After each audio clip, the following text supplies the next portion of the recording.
Broadcasting to you from Trailer Island in the heart of Louisville, Kentucky. It's the internet's #1 party talk show, the Sam and Dan Nation. Ladies and gentlemen, I would like to welcome a very special guest on tonight's episode of the Sam and Dan Nation, our friend, the semi-retired paranormal investigator and Waverly Hills tour guide, Mr. Dale Clark. Dale, how are you, sir? Thank you so much for being on the program. I'm great, guys. Thanks for having me. We're thrilled to have you, man. This is awesome. Halloween is Dan and my favorite time of the year, by far. And our first paranormal guest. Our very first paranormal, someone who's actually been a paranormal investigator. So we're excited to pick your brain. That's all right, man. Hey, I understand liking Halloween. It's Halloween at my house all year round. Right? That's like I was telling Dan last week. I don't celebrate Christmas anymore. I give my kid his presents on Halloween. I don't endorse the fat man in the red suit. I don't do it anymore. So how long have you been doing ghost hunting, man? Just out of curiosity. About 15 years. Wow, so that's a lot of experience.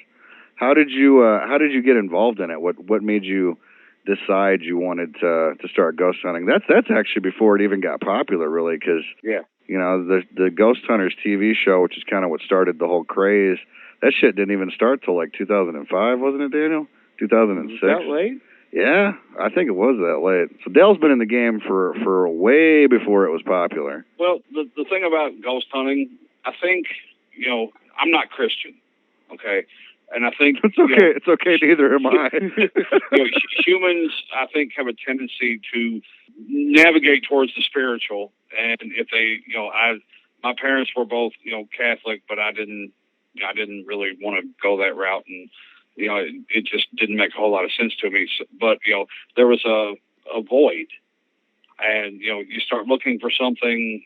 Humans, I think, we want to believe in something. Right. And it's just in our nature. And when my parents were kids, they knew pretty much where they were going to be every Sunday. They went to church and they went to grandma's as a family. And as, families in America have kind of drifted apart and the family structure is different. And I don't mean that is a bad thing, but it's just different. There is a spiritual void. Well, I don't want to get on too big of a soapbox, but I agree with you. I guess I was looking for something, and I happened to take a tour with a ghost hunter gave me the tour, and I got to talking to him, and we had some of the same ideas, and he invited me to a meeting, and I went, and I thought, what, maybe this will help me find some answers that I'm looking for.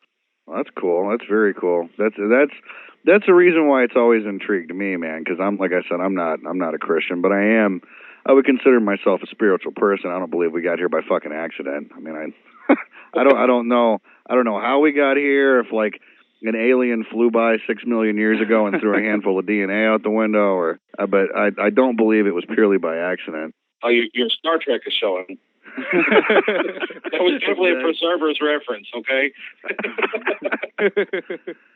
Well, when you look at these programs, man, and you watch like Ghost Hunters, Ghost Adventures, and even, following some of the semi-professional ghost hunters, if you will, they catch a lot of really interesting shit, man. Some of it's really, really hard to explain, even for people that are skeptics. So we were curious, out of some of the investigations that you've done in your past, I'm sure you've done a lot, what are some that have really, stuck out in your mind? Any specific cases that you can talk about? I can't go into a whole lot of detail as far as who and where. Right. But I can give you some scenarios. Okay. I'll give you an example. This is a really good one, but not in the way you'll think.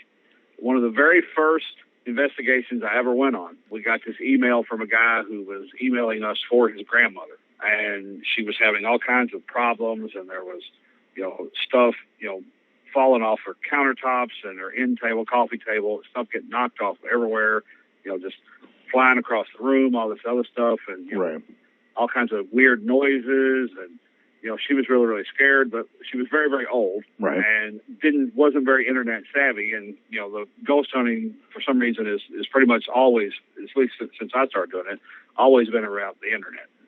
Around. Right. So we contacted her via telephone and loaded up a van full of equipment, and back then the equipment was very, very basic compared to some of the stuff you see on TV. And we went out there and we set everything up and did what they call a vigil, which is basically a bunch of people sitting in the dark just trying to keep a skeptically open mind and writing down every time they see, smell, or hear anything. Right. And as we're sitting there, sure enough, stuff is moving and all kinds of weird noises, but we do have a couple of night vision cameras up. Now, remember I told you this lady was old. Right. She didn't see very well at all. Okay. And what comes about the problem is she was completely and totally infested with mice and could not see them. And they were knocking the shit off her, counter spot. And, like some Ratatouille shit. Yeah. Well, see, man, that's the difference between ghost hunting when I first started doing it and ghost hunting now. Right. When I first started doing it, people didn't want a ghost. Right. They wanted you to find a reason this was happening. Right. And, that was when they first started doing experiments about, high electromagnetic fields from TV causing hallucinations and all that kind of stuff. And, people were looking for a reason to not have a ghost. Please find a reason. And now it's 180 degrees out.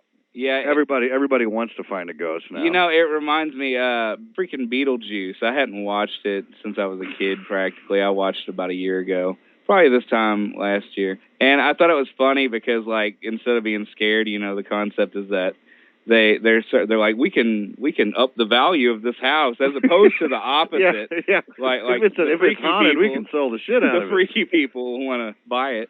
That's crazy. That's hilarious. All right, so let's talk about Waverly for a second. We obviously came through the last weekend and toured. Fantastic tour, man. The place is, I had never been there. Daniel never had either. We've seen it on TV, seen it on a bunch of ghost shows. The place is fucking mind-boggling when you pull up to it. Like, you can't take it in visually when you see it on screen until you're standing in front. The place is huge. Huge. 180,000 square feet. Insane, man. Insanely large. Like, just a breathtaking, the whole structure just feels dark as shit and creepy, and it's almost like you're stepping through time or something when you walk through the doors, man. It's a weird feeling.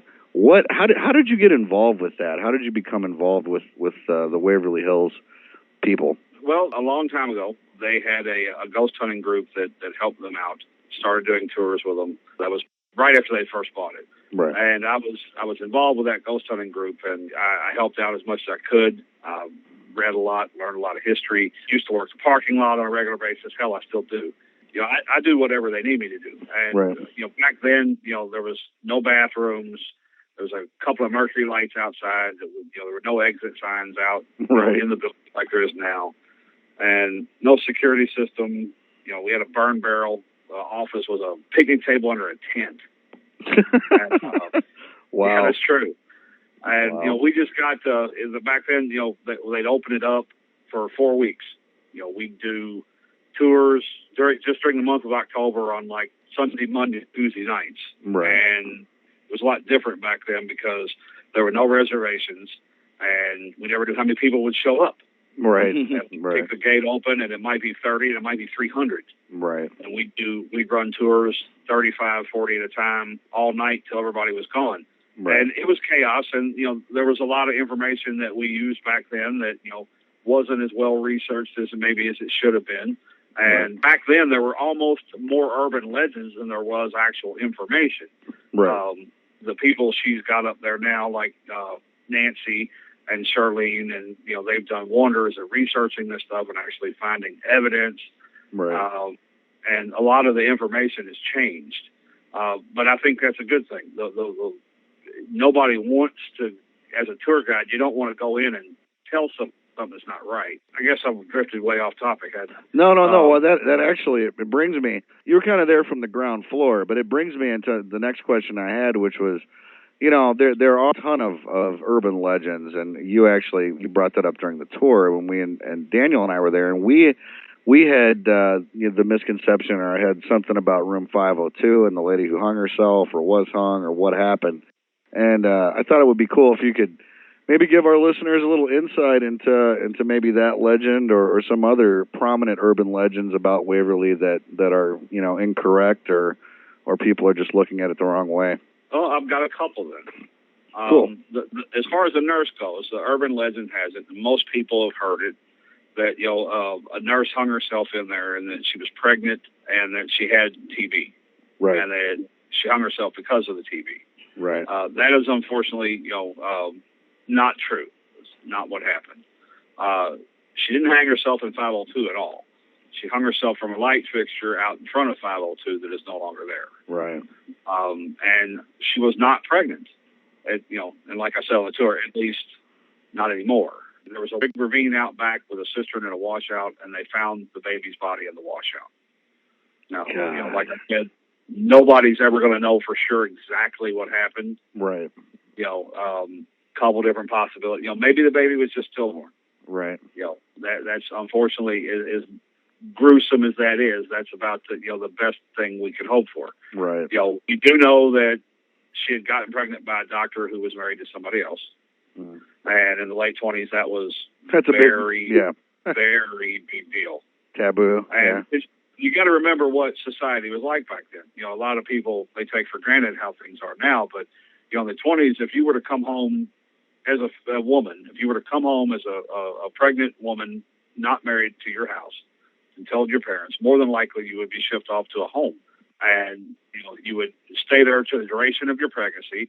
And when you had it, you would probably not get to hold it, and it would be auctioned off for adoption. And then if you were lucky, if your dad was kind of cool, and I'm being very sarcastic there. Right. You might get to come home if nobody else had found out about what happened to you. Right.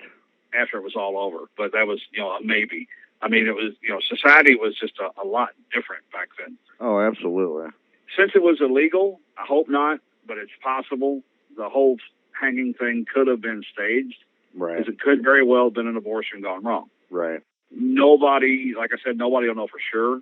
I would not call this lucky. I wouldn't. Right. But I do know, they had a gentleman, a very old gentleman, show up at the gate one day, and he had brought his employment records, and he had details that they don't divulge to the public about the incident, and it turned out he was the actual maintenance man who had to cut her down.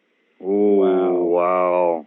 That's crazy. So, that gave me chills. Right. That's crazy, man. Well, speaking of creepy shit, what are some of the most bizarre things you've seen at Waverly? You've been there for a long time, obviously years. I mean, surely you see things pretty regularly or hear things. We even witnessed some things that Daniel and I couldn't really explain on the tour with you, and we were only in the son of a bitch for 25 minutes or 30 minutes or whatever we were up there for. So what's some of the craziest stuff you've seen? Believe it or not, the craziest thing I ever saw, I didn't see. Back in those days when I was telling you about, when the office was a picnic table under a tent, a lot of the doors inside, a lot of them are metal, and they were still log chain shut. They didn't have a whole lot of security around the building or inside the building, at least not like it is now. Right. And that pulling a log chain through a metal door is very, very noisy. So we decided pretty quick that somebody had to go in the building before tour started to unlock all the doors so that the first tour guide wouldn't have to stop and make all this noise, and it's just very disruptive. Right. So we took turns, okay, tonight it's your turn. No, tonight it's your turn.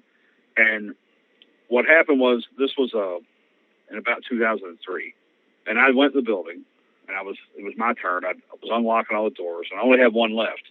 That was the door that goes out on the 5th floor. Mm-hmm. I walked across the 4th floor, went to the main stairwell, the one that goes up to 5, and I went around the landing and was halfway up the steps to the door, and that's when it happened. Now, at the time, I was the only living, breathing person in the building. And the best way I can describe it is that it felt like a cane. And it hit me across the shoulder blades hard enough to not only knock me down, but it took my breath. Ooh. And what I got for my trouble is, you guys noticed that all the steps had marble caps on them? Yeah. So when I landed, it was real warm that night. I had on some shorts. It took a little plug out of my shin. It actually was it looks like. Oh, wow. Shit. I probably needed stitches, but, I'm from Valley Station, and I had 300 people outside. I ripped off my shirt sleeves and tied it around my leg and kept going. That's crazy. So you literally straight up got attacked. Yeah. To quote a cheesy movie, I didn't have time to bleed. Nice. Well, now that makes me ask this, because, you said you had 300 people outside. Obviously, there's people in and out of there all the time now because of the popularity of the place. How often do you see paranormal incidents during tours? Waverly is about number 7 on the list of haunted locations in the world. Right. Somewhere between 5 and 7. All right. And that's including, some heavy, like Auschwitz and that sort of thing. Right. Heavy places. But as far as consistency, most consistently active, right, it's 1 or 2. Wow. Waverly is very, very much. That's why most of the TV shows that come there come back more than once. Right. Because they can pretty much be sure that something's going to happen. Now, it doesn't always make good TV. Some of the coolest stuff they get, the cameras are off, or you can't really see what it is, or even though they're standing there and they know it's not what happened, it can be easily explained. I know a lot of people that see the balls rolling on TV that do not believe it, but yet I had one of the tour I took in right before you guys the other night. There was a ball rolling in a circle on the 5th floor. And I thought the tour people, luckily, they realized that nobody had been in that room. Right. And a couple of us walked in there to make sure that it wasn't a breeze, and I thought a couple of them were going to pass out. Holy shit, it's moving. Yeah, it does that up here. Something was rolling the ball around on the floor. Well, that's exciting. I mean, for somebody who's just, they're a little skeptic or they're just interested in the paranormal, to take a tour there is definitely an eye-opening experience. It really is, because Dan and I, we're interested in it, and I'm interested in it. I mean, I follow a lot of ghost shows and stuff, but never really gotten truly interested in ghost hunting or anything like that. So we were really excited to take the tour, and like the shadow people. It was up on the 5th floor, wasn't it? That's where we were at. No, 4th. It was the 4th. Fourth is where you did it. Okay, yeah, that's creepy shit, man. I mean, it's really. I get chills just talking about it. I have to mention this. Clearly, you know the place like the back of your hand now, because we have to walk in. Dale, he has a flashlight, but most of the time it's off. And I actually, you walked around the corner, and I'm like, where is he? Yeah. Dale was walking backwards through That's how well you know the place. You're walking backwards through the whole thing. It's crazy. Well, you got to remember, like you guys saw, other than the 1st floor, which, we're not really using because the haunted house is going on, every weekend through the rest of the month. And there's my shameless plug there for you. And we're going to plug it too. Don't worry, man. Well, I appreciate that. But, it's never, ever, completely pitch black in there up above the 1st floor. Sometimes it's darker than others, depending on the phase of the moon and that sort of thing. But, one of the things that they made us do is to be a tour guide. You guys, if you come for a regular tour, you start out in the laundry building and you walk through a tunnel under the parking lot to get in. Oh, wow. Now, that's how you get in the building. Now, to be a tour guide, you have to make it from the laundry building through the tunnel up to the 1st floor, down to the stairwell, up to the 4th floor, walk across the 4th floor, up to 5, go into 502 where they've left a radio sitting. You radio, hey, I've made it. You put the radio back down. You come back down and walk across a different floor back to the stairwell, come back to the laundry room by yourself in the dark with no flashlight. Nice. Now, if you can't do that, you can't be a tour guide. And the reason why they want you to do that, because people wonder, does something up there happen every time we take a tour? For the most part, yes. I would say it's probably 96% of the time, 96, 97%. But it doesn't happen every time. That's why I always tell you people, if they didn't see nothing, come back. All right, it will eventually find you. And that's what you have. Because if something really does happen that is serious, like somebody gets pushed or scratched or something like that, or you can't have a tour guide that's going to run and leave 30 customers standing in a dark hole and no idea how to get out. Now, I tell you who was the best at it, all right? The best person that's ever done that test is my wife. My wife, Renee. She did it, and she's so tough, she went last, and she locked all the doors behind her on her way back out. Nice. Oh, she's way. Everybody thinks that I'm scary. She's way tougher than I am. Way tougher. All right. Well, there's a lot of great questions, a lot of great answers. Thank you so much. Got a couple more questions here. You know, and this is kind of topical and broad, but you know, you've been in the business for a long time. What is some advice you would give to someone interested in becoming a paranormal investigator? Start with the basics. Please remember that your best tool. You know, you can spend a whole lot of money on some weird shit that's out there now. The best tool you got is a skeptically open mind. Right. All right. If you see something weird happen, go back, try to recreate it. If you recreate it, it probably wasn't paranormal. All right. And I think everybody should start out with a friend of mine. I don't get to talk to him very much anymore, but everybody, I don't care if you're even remotely interested in it, should start out by reading A Ghost Hunter's Guidebook by Troy Taylor. Nice. I really think they should, because it really explains some of the more basic stuff that you can use that doesn't cost a total assload of money. Right. And, you know, it basically explains that if you go to a place and you sit in the dark for 4 or 5 hours and nothing happens, there is absolutely nothing on this earth more boring. You know, right. There's just not. I mean, unless it happens to be a really cool place, like, you know, I've been to some weird places. You know, back before they turned it into a parking garage, we used to hang out in American Standard a lot. I've been to the prison over in Moundsville, West Virginia.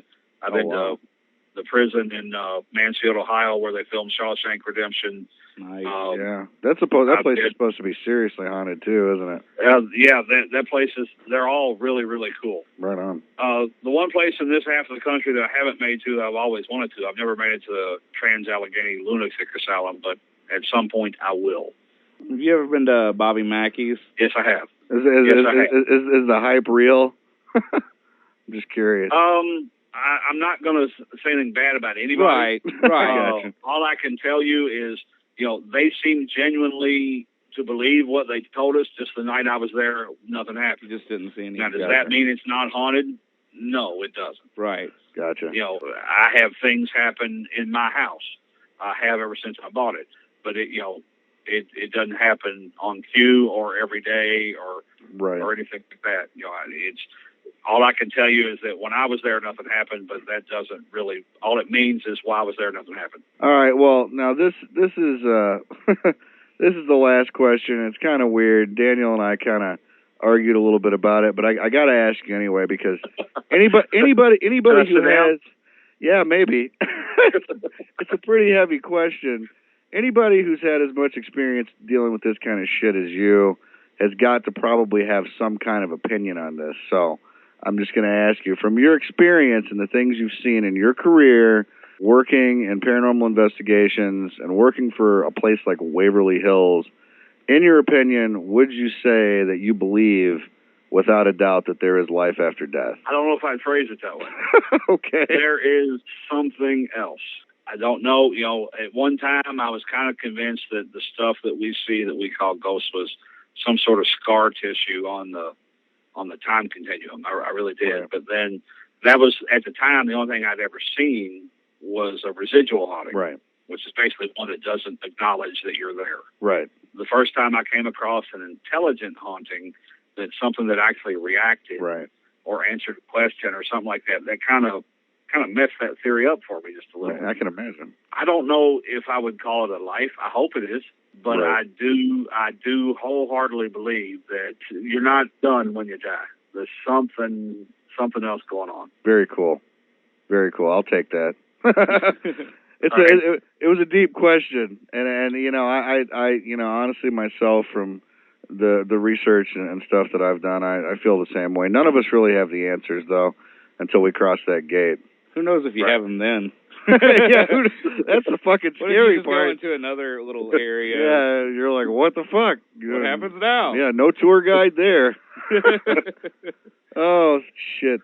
Dale, man, thank you so much for being on the program. Dale Clark, ladies and gentlemen, a very well-spoken dude, very knowledgeable, knows his shit. Please go out, if you live in the Louisville area, or if you live anywhere within driving distance, go see Waverly Hills. You know, go see our buddy Dale there and hang out with the people at the Waverly Hills place. Very, very, very cool.